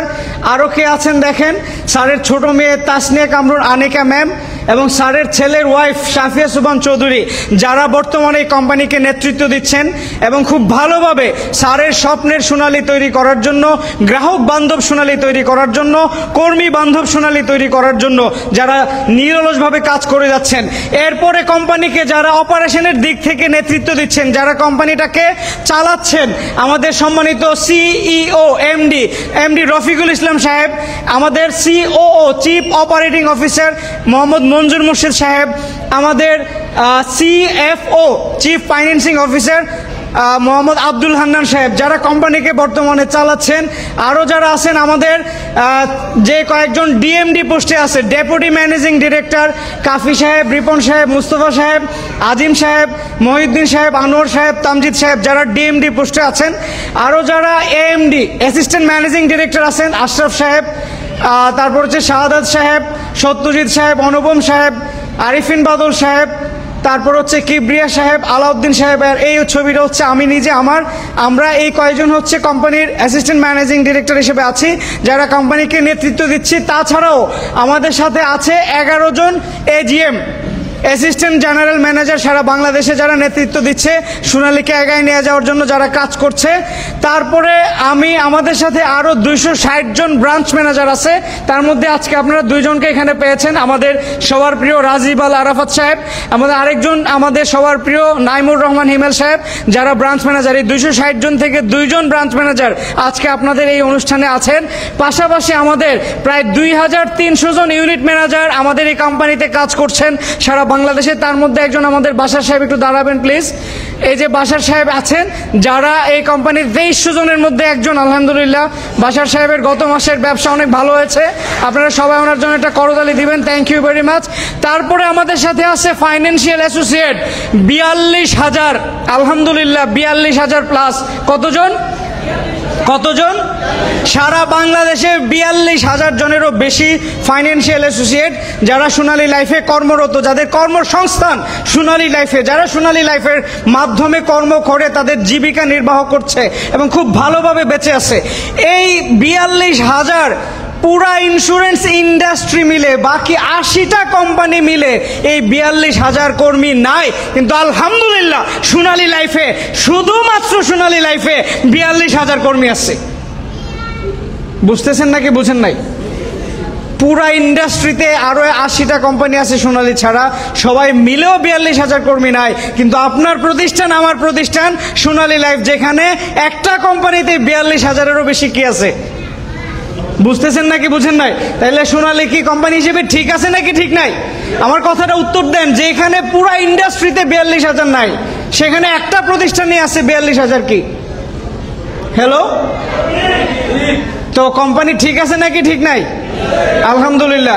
এই 42,000-এর মধ্যে আমাদের এখানে যিনি আছেন রুজিনা আপু সহ কারা কারা এফে গত মাসে যারা স্যালারি করছেন একটু দাঁড়াবেন প্লিজ। আমি একটু আপনাদের চেহারাগুলো একটু দেখতে চাই। যারা এফে হিসেবে সবাই দাঁড়ান, যারা এফে হিসেবে আছেন এখানে কর্মরত একটু দাঁড়াবেন। যারা এফে হিসেবে আছেন সবাই একটু দাঁড়াবেন, আমি একটু দেখতে চাই আপনাদের। যারা সোনালীকে ভালোবেসে, সোনালীর সিস্টেম জেনে যারা কাজ করছেন, সোনালীর স্বচ্ছতা নিয়ে যারা কাজ করছেন, কি আছেন সবাই নাকি নাই? ওকে, সবাই সবার জন্য একটা করতালি দিবেন জোরে, ঠিক আছে? আপনাদেরকে অভিনন্দন। তার মধ্যে আমাদের রুজিনা আপু গত মাসে সোনালী লাইফ থেকে উমরাতে যাওয়ার জন্য একটা কন্টেস্ট ছিল, সেটা অ্যাচিভ করেছেন। আল্লাহ ওনার উমরা কবুল করুক। সোনালী এমন একটা প্রতিষ্ঠান যেখানে আপনি কাজ করলে ধর্মীয়ভাবেও আপনি আগায় যাবেন। আমরা সামনের দিকে যাই। অনেকেই মনে করে সোনালী লাইফ শরিয়া ভিত্তিক নাকি শরিয়া ভিত্তিক না। আমি আপনাদেরকে বলবো আলহামদুলিল্লাহ সোনালী লাইফ একটি শরিয়া ভিত্তিক প্রতিষ্ঠান, এবং শরিয়া হওয়ার জন্য একটা শরিয়া বোর্ড আমাদের রয়েছে। এই বোর্ডের মাধ্যমে কোম্পানির শরিয়া সিস্টেমটা পরিচালিত হয়। সেটার নেতৃত্ব দিচ্ছেন, ওনাকে চেনেন আপনারা? মাওলানা কামাল উদ্দিন জাফরি সাহেব, আন্তর্জাতিক স্কলার যাকে বলা হয়, সেই কামাল উদ্দিন জাফরি সাহেব আমাদের এই শরিয়া বোর্ডকে নেতৃত্ব দিচ্ছেন। আসেন আমরা সোনালী লাইফের কয়েকটা ফিচার, 2025 সাল পর্যন্ত সোনালী লাইফ যেই কয়টা বিষয় দিয়া এই ইন্ডাস্ট্রিকে নেতৃত্ব দিচ্ছে, শীর্ষস্থানে আছে, এই কয়েকটা আলোচনা করি। 1 নম্বর হচ্ছে আমাদের সার্ভিস, 2 নম্বর হচ্ছে আমাদের স্বচ্ছতা, ট্রান্সপারেন্সি, 3 নম্বর হচ্ছে আমাদের রিক্রুটমেন্ট বা এজেন্সি, যারা আমাদের এখানে কাজ করে এই লোকের সংখ্যা। এই 3টা জিনিস দিয়ে 2025 সাল পর্যন্ত সোনালী লাইফ, হ্যালো আছেন? মাঝে মাঝে মনে হয় আপনারাও নাই আমিও নাই, এই আছেন তো? হ্যালো, উপরে যারা আছেন ঠান্ডা হয়ে যায় না, ঠিক আছে? খুব গুরুত্বপূর্ণ তথ্য, আপনারা একটু এটা খেয়াল করবেন। সোনালী লাইফ শুধু একটা কোম্পানি না, এটা ইন্ডাস্ট্রিকে নেতৃত্ব দিচ্ছে কোন কোন জায়গায়, এটা একটু জানা দরকার আছে নাকি নাই? ইন্ডাস্ট্রিতে সেরা কোন কোন জায়গায় জানা দরকার আছে নাকি নাই? আছে। আসেন, 1 নম্বর হচ্ছে সার্ভিস, 2 নম্বর স্বচ্ছতা, ট্রান্সপারেন্সি, 3 নম্বর হচ্ছে আমাদের যে বিশাল কর্মী দল, রিক্রুটমেন্ট। এই 3টা জিনিস কিভাবে দেখায়? আমাদের যে গ্রাহকরা টাকা পায় মেয়াদ শেষ হইলে, সেই টাকাটা কতদিন পরে পায় আপনারা জানেন? মেয়াদ শেষ হইলে অথবা পার্ট ম্যাচুরিটি 2 বছর, 4 বছর অথবা 5 বছর অথবা 10 বছর পরে গ্রাহকের টাকার মেয়াদ শেষ হইলে আমাদের কোম্পানি থেকে টাকা পাওয়ার জন্য একদিনও দেরি করতে হয় না, কারণ যেদিন ডেট ওই দিনই তার অ্যাকাউন্টে টাকা চলে যায়। হ্যালো, আছেন নাকি নাই? আমাদের এখন 13 বছর রানিং। কত বছর রানিং? আমি আপনাদেরকে একটা চেক দিয়ে যাব, চেক, খালি চেক সাইন করে, ম্যাডাম বাশার সাহেব, যদি কেউ সারা বাংলাদেশ থেকে এরকম একজন গ্রাহক খুঁজে বের করতে পারে যে সোনালী লাইফে সঠিকভাবে টাকা জমাইছে, টাকা পাওয়ার সময় হয়েছে, সে টাকাটা সময় মতো পায় নাই, এরকম একটা গ্রাহককে যদি আপনারা খুঁজে বের করতে পারেন, আমার ব্যক্তিগত পক্ষ থেকে 50,000 টাকা পুরস্কার আমি চেক দিয়ে যাবো আজকে এখানে। তাইলে আপনি যে কোম্পানিতে আছেন আলহামদুলিল্লাহ 13 বছর রানিং, একটা গ্রাহকের টাকা ডেট মিস করে নাই, ফেল করে নাই, বরং যেদিন ডেট সেদিন যদি শুক্রবার থাকে, শনিবার থাকে, রাজীব সাহেব বলছে এটা একদিন আগে দিয়ে দেওয়া হয়, এটা রবিবারের জন্য অপেক্ষা করে না। বুঝতে পারছেন নাকি বুঝেন নাই? তাহলে অন্যান্য বীমা কোম্পানি, আমি কারো খারাপ বলতে চাই না, কিন্তু সেখানে টাকা পাওয়ার জন্য মেয়াদ শেষ হইলে 1 বছর, 2 বছর, 5 বছর, এমন কোম্পানি আছে 5 বছর 7 বছরেও গ্রাহকের টাকা খুঁজে পায় না। আর সেইখানে সোনালী লাইফে 13 বছরে একটা রেকর্ড নাই যেখানে একটা গ্রাহক ডেট মিস করছে, ডেট ফেল করছে, তার টাকা পায় নাই। হ্যালো, আছেন নাকি নাই? আছেন। তো সেই কোম্পানি যেখানে আমরা গর্ব করে সারা বাংলাদেশে বুক ফোলাইয়া কথাটা বলতে পারতেছি, আমরা খালি চেক দিতে পারতেছি যে আপনাকে আমি 50,000 টাকা পুরস্কার দিব, চেক দিয়ে গেলাম। আপনি যদি খুঁজে বের করতে পারেন একটা গ্রাহক টাকা পাওয়ার কথা ছিল, ডেট চলে গেছে, এরকম। হ্যালো, আছেন নাকি নাই? এরপরে আসেন আমাদের যারা গ্রাহক মারা যায়, মৃত্যু দাবি কয়দিনে দেই আমরা? 7 দিন। একটা পরিবার যখন তার পরিবারের একটা মানুষ মারা যায়, দুনিয়া থেকে চলে যায়, আর্থিকভাবে তখনই সবচেয়ে বেশি অসহায় অবস্থায় থাকে। কারণ এটা যদি আমি সাথে সাথে না দিতে পারি, 3 বছর পরে দেই, 5 বছর পরে দেই, তাইলে কি ওই পরিবারের পাশে দাঁড়ানো হইল নাকি হইল না? আমার কথা কি বুঝতে পারছেন নাকি বুঝতে পারেন নাই? সো বাংলাদেশে এরকম অনেক প্রতিষ্ঠান আছে যারা এই মৃত্যু দাবি দেওয়ার জন্য বছরের পর বছর ঘুরায়, তাইলে তো বছরের পর বছর পরে ওই পরিবার আবার স্বাবলম্বী হয়ে যায়। তো দরকার কখন? সাথে সাথে। সো সোনালী লাইফের সর্বোচ্চ কতদিন? কাগজপত্র জমা দেওয়ার পরে যদি একটা বের করতে পারেন যে 8 দিন লাগছে, তাও আরো 50,000 টাকা দিব। বুঝতে পারছেন নাকি বুঝতে পারেন নাই? হ্যালো, আছেন? রাজবাড়ি আছে? আছে? আচ্ছা, ঠিক আছে।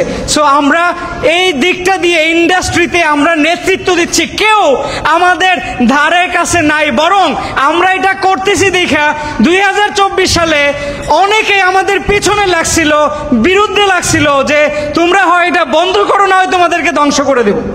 এখন সমস্যাটা কোথায়? বীমা আইনে আছে 90 দিনের ভিতরে দিলেই হবে। আইন, কথাটা বুঝেন, বীমা আইনে আছে গ্রাহকের টাকা মেয়াদ শেষ হওয়ার 90 দিনের ভিতরে দিলে হবে। আর আমরা সে আইনটাকে ভেঙে যেই দিন ডেট শেষ ওই দিনই টাকা দিতেছি। এটাকে আইন ভাঙতেছি না? আমরা ভাঙতেছি। এই আইন যে ভাঙছি, এটা কি ভালোর জন্য ভাঙছি না খারাপের জন্য ভাঙছি? সো কেন আমরা এই আইন ভাঙছি? এই কারণে আমাদেরকে অন্যান্য অনেকে আমাদের পিছনে লেগে গত বছর 2024 সালে আমাদের কোম্পানিকে ধ্বংস করে দিতে চাইছিল।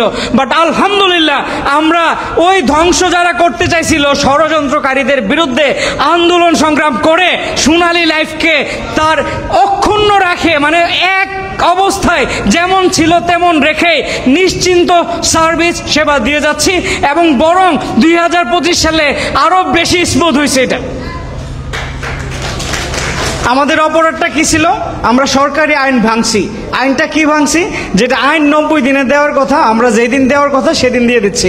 আইন ভাঙ্গা হয়েছে না? হ্যালো, কথা কি বুঝতেছেন নাকি বুঝেন নাই? তো এই আইন ভাঙ্গা কি অপরাধ? আপনারা বলেন অপরাধ? হ্যাঁ, আমাকে উত্তর দেন না। অপরাধ না, এটা তো ভালো। তো ভালো কেন? আমি অন্যান্য কোম্পানির মালিক চেয়ারম্যানদেরকে বলছিলাম, আচ্ছা আমরা এটা করলে আপনাদের সমস্যা কোথায়? ওরা বলে যে আমাদের সমস্যা আছে, কারণ আমরা তো সময় মতো দিতে পারি না, আমরা তো দেরি করি। আর তখন তারা এসে বলে ওই যে সোনালী পারলে আপনারা কেন পারবেন না? বুঝতেছেন নাকি বুঝেন নাই? তো সেই কারণে তারা আমাদের পেছনে লাগছিল। যাই হোক, আলহামদুলিল্লাহ সকল ষড়যন্ত্র পার করে, সকল ষড়যন্ত্রকে মোকাবেলা করে আল্লাহ আমাদেরকে সাহায্য করছে। এই কোম্পানিটাকে আবার স্মুথলি আমরা সামনে নিয়ে যাচ্ছি, আগায় নিয়ে যাচ্ছি। আসেন সামনের দিকে যাই। আমাদের কোম্পানি ব্যবহার করে ইআরপি সফটওয়্যার। স্বচ্ছতা নিশ্চিত করার জন্য ব্যাংক যে সফটওয়্যার ব্যবহার করে, সেম সফটওয়্যার এই বীমা ইন্ডাস্ট্রিতে চালু করছে সোনালী লাইফ 2013 সালে। যেন কোনো গ্রাহক টাকা জমা দেওয়ার পরে সাথে সাথে মেসেজ চলে যায়, সাথে সাথে মোবাইলে দেখতে পারে, সব সে যেন নিজেই সব করতে পারে। এইগুলো নিশ্চিত করার জন্য এই স্বচ্ছতা তৈরি হয়েছে, এই ইআরপি সিস্টেম তৈরি হয়েছে, যেটা বীমা সেক্টরে চালু করছে সোনালী লাইফ, যেটা আগে কারো ছিল না। এখন হয়তো আরো 1-2টা কোম্পানির আছে। যাই হোক, আমরা একটু সামনের দিকে যাই। 42,000 এজেন্ট নিয়ে অলরেডি কথা বলছি, এটা নিয়ে আর বলার দরকার নাই। আমরা একটু দেখি কোম্পানি 2024 সালের জানুয়ারি থেকে ডিসেম্বর পর্যন্ত কোম্পানি বীমা দাবি দিছে কত দেখেন, 379 কোটি। আমি 24 সালের কথা বলতেছি। কত সালের? 24 সালে কোম্পানি মানুষের বীমা দাবি প্রদান করছে 379 কোটি টাকার প্লাস, 79 কোটি টাকারও বেশি। 2024 সাল, এখন কত সাল চলে? আসেন 25 সালে কি করছে দেখেন। 25 সালের জানুয়ারি থেকে কোন মাস পর্যন্ত? নভেম্বর। পরিশোধিত বীমা দাবি কত? 369। অলরেডি কি হয়ে গেছে? দেওয়া হয়ে গেছে নভেম্বর পর্যন্ত, আরো 1 মাস ডিসেম্বর বাকি আছে রানিং। ডিসেম্বর মাসে দেখেন, আমি ডিসেম্বর মাসেরটা দেখানোর আগে আরেকটা জিনিস দেখাই। 2013 সাল থেকে 2025 পর্যন্ত আমাদের কোম্পানির 12 বছরে কোম্পানি মোট পরিশোধ করছে 1000 কোটি টাকারও বেশি বিমা দাবি, যেই দাবিগুলো একদিনও ডেট ফেল করে নাই, আলহামদুলিল্লাহ। ঠিক আছে, আসেন আমি দেখাই। এই যে গত মাসের কথা বলি, গত মাস নভেম্বরে 62 কোটি টাকা দিছে বিমা দাবি। কোন মাসের কথা বলতেছি? এই যে জাস্ট নভেম্বর মাস গেল। এই বছর টোটাল দিছে কত? 369 প্লাস 2025। আর একটা মাস যে আমাদের বাকি আছে, রানিং চলতেছে, এটা কোন মাস? ডিসেম্বর। এই মাসে আমাদের বিমা দাবি দিতে হবে 120 কোটি। কোন মাসের কথা বলতেছি? ডিসেম্বর। সো আলহামদুলিল্লাহ কোম্পানি প্রস্তুত আছে এই 120 কোটি টাকা সঠিক সময়ে গ্রাহকের অ্যাকাউন্টে পৌঁছায় দেওয়ার জন্য। শুধুমাত্র এই মাসেই, শুধুমাত্র ডিসেম্বর মাসেই। সারা বছরে আমরা দিছি কত? 369। এর মধ্যে নভেম্বরে দিলাম 62, আর শুধু ডিসেম্বরে যাবে কত? কার? গ্রাহকের টাকা। কার টাকা? গ্রাহক। এর মধ্যে একজনের টাকাও ডেট মিস করবে না ইনশাল্লাহ। আমার কথা বুঝতেছেন নাকি বুঝেন নাই? আসেন আমরা একটু সামনের দিকে যাই। আমাদের ক্লেম সেটেলমেন্ট 2019 সালে আমরা 9 কোটি টাকা ক্লেম দিছিলাম। আমি একটা রেশিও দিই, 2020 সালে 12 কোটি টাকা ক্লেম দিছিলাম। 2021 সালে 29 কোটি টাকা ক্লেম মানে বিমা দাবি দিছিলাম। 2022 সালে 59 কোটি টাকা বিমা দাবি দিয়েছি। 2023 সালে 120 কোটি টাকা বিমা দাবি দিয়েছি। 2024 সালে 379 কোটি টাকা। এই যে 24 সালে একটু আগে দেখালাম। 2025 সালে এখন পর্যন্ত 369 কোটি টাকা প্লাস হয়েছে। ডিসেম্বরে 120 হলে এটা কত হবে আপনারা যোগ দিয়ে নিয়েন। 2026 সালে আমরা দিব প্রায় 800 কোটি টাকার উপরে বিমা দাবি। কাদেরকে? যারা আমাদের গ্রাহক। হ্যালো, আছেন নাকি নাই? আছে। আসেন আমরা একটু সামনের দিকে যাই। আমরা এখানে কয়েকটা জিনিস দিয়ে ইন্স্যুরেন্স ইন্ডাস্ট্রিকে আরো নেতৃত্ব দিচ্ছি। এগুলো হচ্ছে প্রিমিয়াম। আমি দেখাচ্ছি আপনাদেরকে। দেখেন আমরা, আমাদের কোম্পানির বয়স কত বছর? 12 বছর। খেয়াল করেন কত বছর। এই বাংলাদেশে বিমা সেক্টরে 41 বছরের কোম্পানি, 35 বছরের কোম্পানি, 50 বছরের কোম্পানি অনেক আছে, কিন্তু গ্রাহকের প্রিমিয়াম দিয়ে দেখেন আমরা কত নম্বরে আছি? 4 নাম্বার। এটা ছিল 2024 সালের রিপোর্ট। আমরা কত নাম্বার র্যাঙ্কিংয়ে ছিলাম? 4। আপনাদের যদি দোয়া থাকে 2025 সালে আমরা হয়তো 3 নাম্বারে শেষ করব। কত নাম্বারে? 3।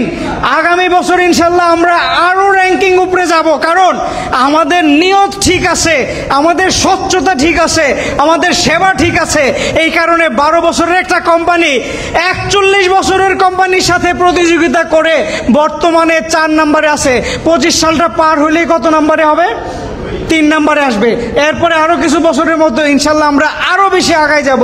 আমি একটা জিনিস আপনাদেরকে দেখাই, যেমন আমাদের আশা 2028 থেকে 30 সালের মধ্যে আমরা সেল করব হচ্ছে 3.5 কোটি টাকা এক বছরে। 3.5 কোটি টাকা যেই বছরে আমরা সেল করব, সেই বছরে বিমা ইন্ডাস্ট্রিতে আমাদের ধারে কাছে ইনশাল্লাহ কেউ থাকবে না। বর্তমানে কত আছি? এই বছর শেষ হলে কততে থাকবো? 3। আসেন আর একটু সামনের দিকে যাই। আমাদের দেখেন আমরা কত টাকা কত বছরে সেল করছি একটু দেখাই। 19 সালে আমাদের সেল ছিল কত? 81 কোটি টাকা। 20 সালে ছিল 135। 20 সালে করোনা ছিল নাকি ছিল না? তো করোনা থাকলে সেল কমার কথা নাকি বাড়ার কথা? হ্যালো ভাইয়া, কি ঘুম আসছে? ঘুম আসছে? ঘুম আসছে? গুরুত্বপূর্ণ তথ্য। ঘুম আসছে? একটু চেয়ার থেকে কোমরটা সোজা হয়ে বসেন তো, দেখবেন ঘুম চলে যাবে। আমি আর 5 মিনিট, আমার শেষ অলমোস্ট। ঠিক আছে, এই যে দেখেন 2020 সালে করোনা, তাও কি আমাদের সেল বেশি হয়েছে না কম হয়েছে? অন্যান্য কোম্পানির সেল কমে গেছে, বন্ধ হয়ে গেছে, আমাদের আলহামদুলিল্লাহ বেশি হয়েছে। আর 2021 সালে কত হয়েছে? 319 কোটি। বাড়ছে না কমছে? বাড়ছে। 2022 সালে কত হয়েছে? বাড়ছে না কমছে? বাড়ছে। 2023 সালে কত হয়েছে? বাড়ছে না কমছে?